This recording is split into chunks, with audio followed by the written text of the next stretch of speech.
پیارے بچوں السلام علیکم بچوں، آج ہم کلاس 9 کا جو سائنس ہے اسی کا ایک نیا چیپٹر ہم پڑھنے جا رہے ہیں، diversity in living organisms.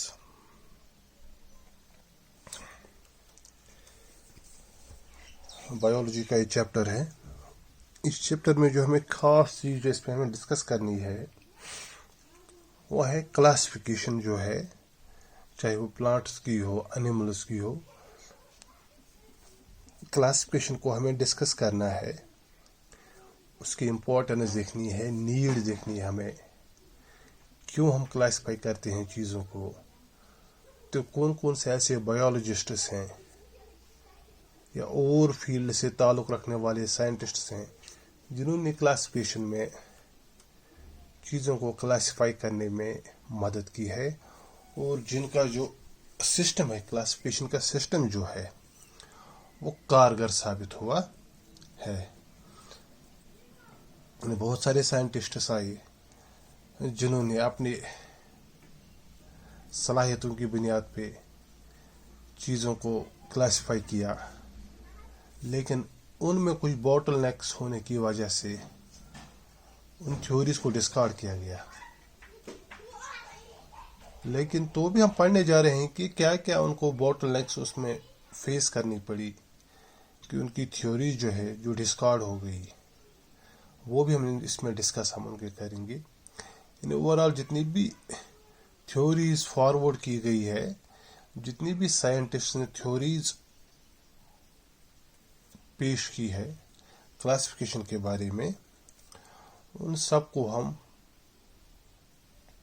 Discuss کریں گے، تو آخر کار ہم ایک نتیجے پہ پہنچیں گے جہاں سے ہمیں یہ چوز کرنا کہ سب سے بہتر کون سی تھیوری تھی اور اسے کیوں کنٹینیوسلی استعمال کیا جا رہا ہے، اس میں کون کون سی خوبیاں ہیں، کس بنیاد پہ انہوں نے ایسی ان چیزوں کو یعنی کلاسیفائی جن چیزوں کو کس بنیاد پہ کیا، تاکہ ہمارے اندر بھی یہ ایک کریٹیکل تھنکنگ ڈیولپ ہو جائے کہ ہمیں بھی اگر کہیں پہ چیزوں کو کلاسیفائی کرنے کی ضرورت پڑی، کیونکہ ہمیں زندگی کے ہر شعبے میں کلاسیفیکیشن کی ضرورت پڑتی ہے، وہ ہم اس کی امپورٹنس میں بھی ڈسکس ہم کریں گے، تو ہم بھی چیزوں کو ایک اچھے طریقے سے، ایک اچھے سلیقے سے ہم چیزوں کو کلاسیفائی کر سکیں گے۔ تو چلیے آج ہم کلاسیفیکیشن جو ہے اسی کو ہم ڈسکس کریں گے، اس کی نیڈ اور امپورٹنس کو۔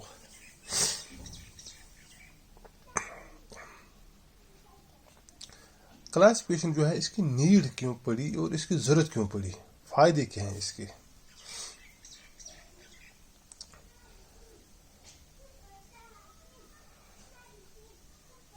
جیسے میں نے آپ سے پہلے بھی کہا ہے کہ ایک انسان جو اگر کوئی گھر میں بھی ہوتا ہے تو وہاں پر بھی ہمیں کلاسیفیکیشن کی ضرورت پڑتی ہے۔ کوئی کسی بھی شعبے سے کام کرتا ہو، ہر جگہ اسے کلاسیفیکیشن کی ضرورت ہے۔ ایک دکاندار کو بھی کلاسیفیکیشن کی ضرورت پڑتی ہے۔ تو ہم دیکھیں گے کہ گھر میں جو ہے یعنی اس کی نیڈ کیوں ہمیں پڑتی ہے، کلاسیفیکیشن ہم کیوں کرتے ہیں۔ چلیے ہم یہ دیکھتے ہیں۔ دیکھیے اگر ہم دیکھیں گے ہمارے کھانے کے جو برتن ہوتے ہیں، ڈفرینٹ کائنڈ کے ہمارے پاس برتن ہوتے ہیں، یعنی الگ الگ اقسام کے برتن ہمارے پاس ہوتے ہیں۔ کچھ جن میں ہم کھانا پروستے ہیں، چاول، اس کے لیے ایک الگ پلیٹ جسے ہم کہتے ہیں وہ ہوتے ہیں۔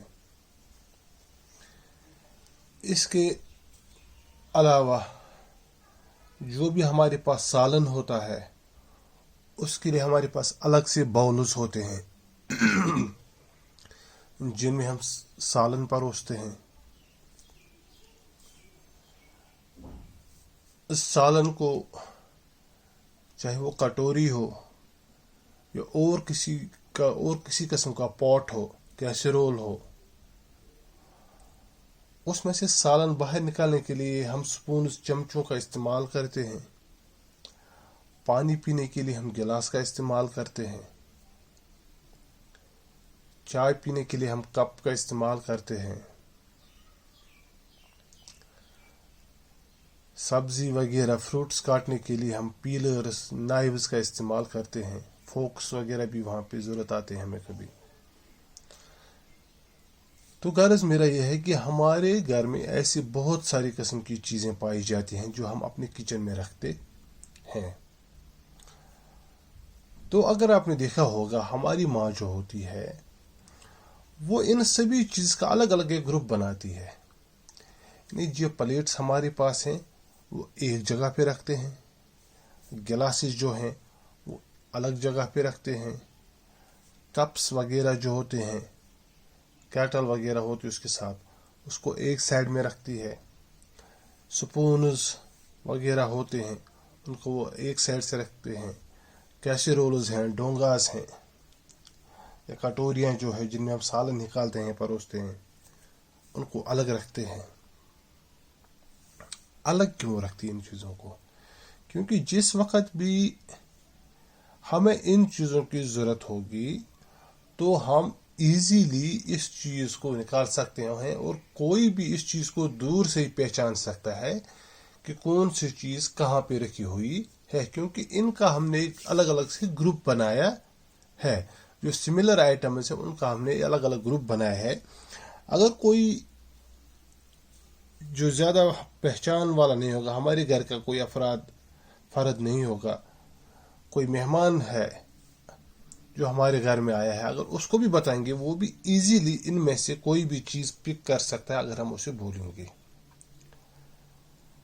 لیکن برعکس اس کے اگر ہم ان ساری چیزوں کو انٹرمنگل کریں، ان کو آپس سے ملا کر رکھیں، چاہے پلیٹ ہو، کپ ہو، چمچے ہو، نائفز ہو، سپونز ہو، فوکس ہو، گلاسز ہو، کیسرولز ہو وغیرہ، ان سب کو ہم ملا کر رکھیں گے. پھر ہم کسی کو بولیں گے کہ وہاں سے ایک سپون لے آؤ، تو اس کے لیے اس سپون کو ڈھونڈنا ایک ڈیفیکلٹ کام ہوگا، وہ سپون کو ڈھونڈ نہیں پائے گا. اسی لیے ہمیں کلاسیفیکیشن گروپنگ، کلاسیفیکیشن مینس کیا ہے کہ سملر چیزز کا گروپ ہمیں کریں گے، الگ الگ ان کا ہم گروپ کریں گے. چلو دوسری مثال سے میں پھر آپ کو سمجھاتا ہوں. ہم دکاندار کے پاس جاتے ہیں، دکاندار جو ہے ہمیں اس سے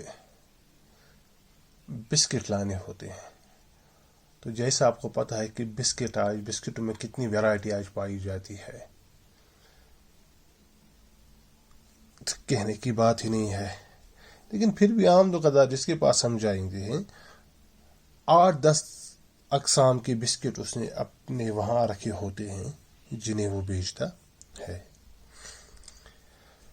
لیکن ہم نے ساتھ میں دیکھا ہوتا ہے کہ ہر اقسام کے بسکٹ اس نے الگ الگ شیلوز میں رکھے ہوتے ہیں.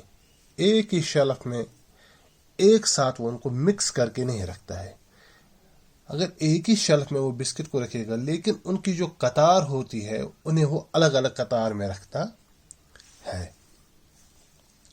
وہ اسی لیے کیونکہ جب اس کے پاس کوئی بسکٹ خریدنے کے لیے آئے تو وہ ایزیلی دور سے ہی دیکھے گا کہ اس نے کون سی بسکٹ کی ڈیمانڈ کی ہے اور اس کی ڈیمانڈ کے مطابق وہ اسے بسکٹ اس کے ہاتھ میں تھما سکتا ہے. لیکن اگر وہ بسکٹ جو ہے اس کے پاس 10 اقسام کے بسکٹ ہیں، اس نے ان سب کو ملا کے رکھا ہے. یعنی اس بات کا خیال نہیں رکھا کون کس کوالٹی کا بسکٹ ہے، کس کمپنی کا، کس برانڈ نیم سے وہ بسکٹ ہے، اس کا دھیان نہیں رکھا، سب کو اس نے ملا کے رکھا. تو جب کوئی بھی اس کو کسی اقسام کا بسکٹ مانگنے کے لیے آئے گا اور وہ ڈیمانڈ کرے کہ مجھے یہ بسکٹ چاہیے، تو اس وقت اسے بہت ڈیفیکلٹی ہو جائے گی اس بسکٹ کو ڈھونڈنے میں. تو اسی لیے وہ ان کو کلاسیفائی کر کے رکھتا ہے، یعنی گروپ بنا کے رکھتا ہے ان چیزوں کا، تاکہ آسانی ہو جائے گی ڈھونڈنے میں اور ہمارا وقت بھی بچے گا. تو یہ ہے جو اسی لیے ہم چاہے وہ پلانٹس ہو انیملس ہو یا اور بھی نان لیونگ تھنگس ہو ان کو ہم کلاسیفائی کر کے رکھتے ہیں تاکہ ہمیں ایزیلی کوئی چیز جو ہے اس کے ہم ایکسیس بہت ایزیلی کر سکیں گے. تو یہی ہے امپورٹینس اور نیڈ یہی کلاسیفیکیشن کی. انشاءاللہ نیکسٹ لیکچر میں ہم جو بہت سارے بایولوجسٹ سائنٹسٹ ہیں انہوں نے جو اپنی تھیوریز پیش کی ہیں کلاسیفیکیشن کے بارے میں ان کو ہم ڈسکس کریں گے. شکریہ آپ لوگوں کا.